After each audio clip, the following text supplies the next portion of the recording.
जब एक शिक्षक स्वास्थ्य की चिंता से मुक्त होगा तो और अधिक ऊर्जा के साथ हमारी युवा शक्ति को, भविष्य को उज्जवल बनाने में अपना योगदान देगा।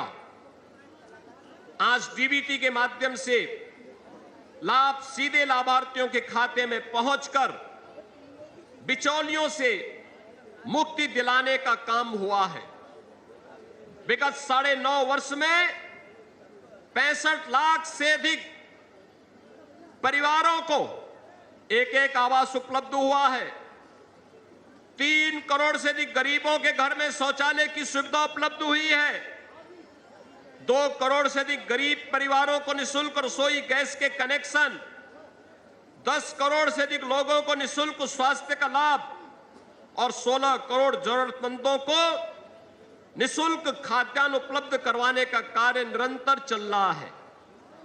बनटांगिया, मुसहर, थारू, चेरो, कोल, सहरिया, बुक्सा जैसी जनजातियां,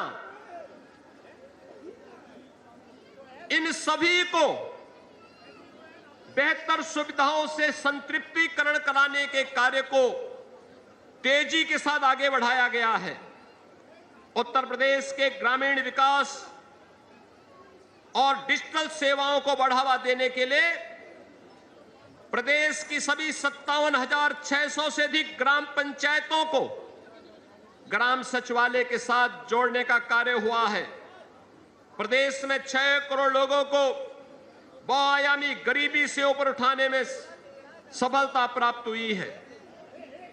जब अंतिम पंक्ति में खड़े व्यक्ति तक उसका अधिकार पहुंच जाए, यही अंत्योदय है और उस अंत्योदय के लक्ष्य को प्राप्त करने की दिशा में जब कोई सरकार कदम बढ़ाती है तो वास्तव में उस गरीब के लिए यही स्वाधीनता का, पूर्ण स्वाधीनता का यही अर्थ होता है।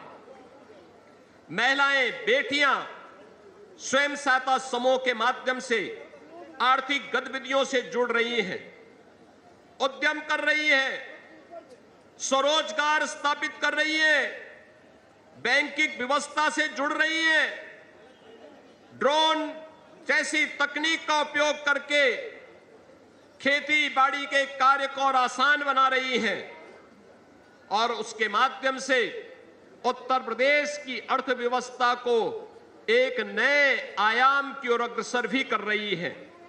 वीसी सखी, लखपति दीदी, ड्रोन दीदी, मिल्क प्रोड्यूसर कंपनियां, एफपीओज आदि के माध्यम से प्रदेश की नारी शक्ति प्रदेश के विकास में भागीदार बन रही है।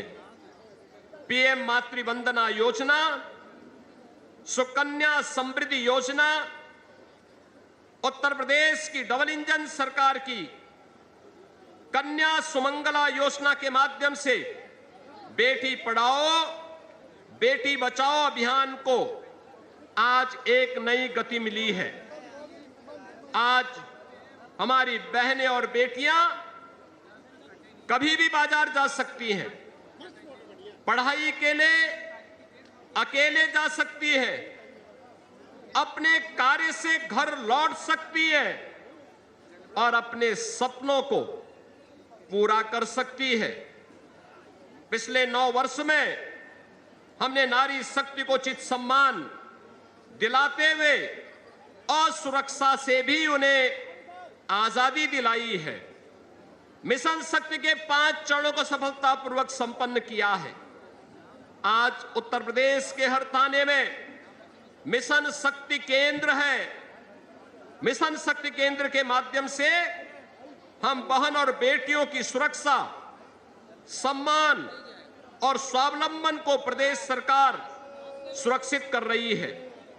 17 नगर निगमों और गौतम बुद्ध नगर समेत 18 सिटी आज के दिन पर सेफ सिटी परियोजना के साथ जुड़ी है।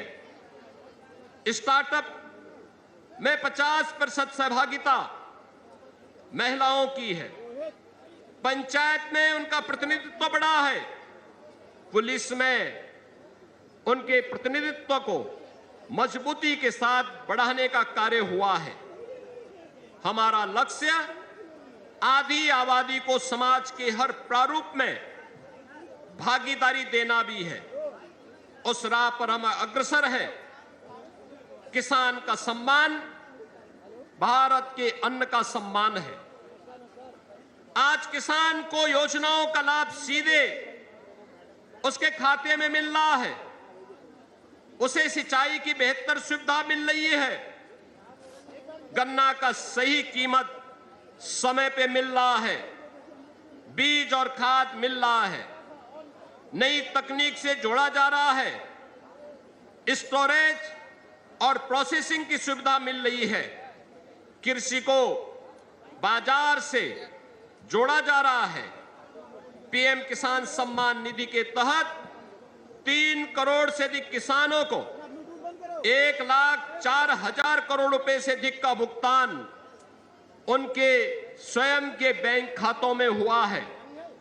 विगत 9 वर्षों में हमने अन्नदाता किसानों को बिचौलियों के शोषण से, अवसरों के अभाव से, सिंचाई की कमी से, गन्ना किसानों के दशकों से लंबित भुगतान का समाधान निकालकर आजादी दिलाई है। प्रधानमंत्री फसल बीमा योजना, मुख्यमंत्री कृषक कल्याण योजना के अंतर्गत प्रभावित अन्नदाता किसानों को सहायता तत्काल उपलब्ध कराई जा रही है। प्रदेश के अंदर 24 लाख हेक्टेयर भूमि में अतिरिक्त सिंचाई की सुविधा उपलब्ध करवाई गई। 16 लाख निजी नलकूप संचालित करने वाले अन्नदाता किसानों को मुफ्त में विद्युत के कनेक्शन और विद्युत की सुविधा उपलब्ध करवाई गई है।